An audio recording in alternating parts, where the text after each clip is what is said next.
My grandfather had a large farm down the valley and had bought this land in the, I think, mid to late 40s. And many of the fields were open at that time. So my parents began planting Christmas trees in the 50s. The New York State Conservation Department had programs where evergreen seedlings were quite inexpensive, and they were promoting planting of trees for lumber and wildlife and Christmas trees. So my parents were planting thousands of trees a year. The plan was to sell all of them, of course, but there wasn't a large market for thousands and thousands of Christmas trees, so they sold 50 or 100 trees a year. They had somebody else trimming them, and for a great deal of it, selling them also. In the early 70s, we built the cabin that we lived in with the logs from that. And then we began planting trees in '83. It's maybe 8 to 12 years after you plant before you can sell trees. So probably by mid-90s we were selling trees again. Just wander around both fields and take your time and enjoy yourself.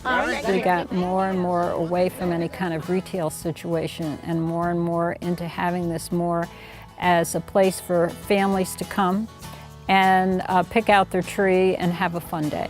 We don't wholesale trees. That's a completely different operation where you have to produce huge amounts of trees and then deal with markets in the city and the trucking. So we seem to have fine-tuned how many we sell because you want to still have 7- and 8-foot trees for the next year also.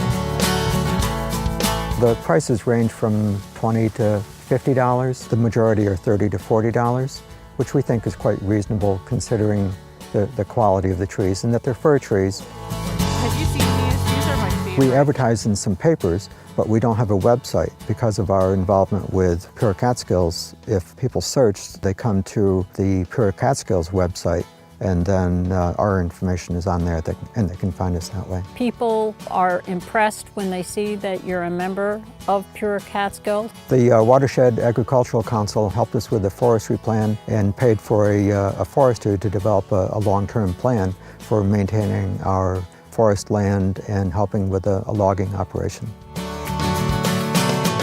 We wanted to do something that keeping the land intact wasn't a drain on our personal finances. There's an old saying around that the last crop is houses. We've enjoyed keeping the fields for agriculture rather than selling them into building lots.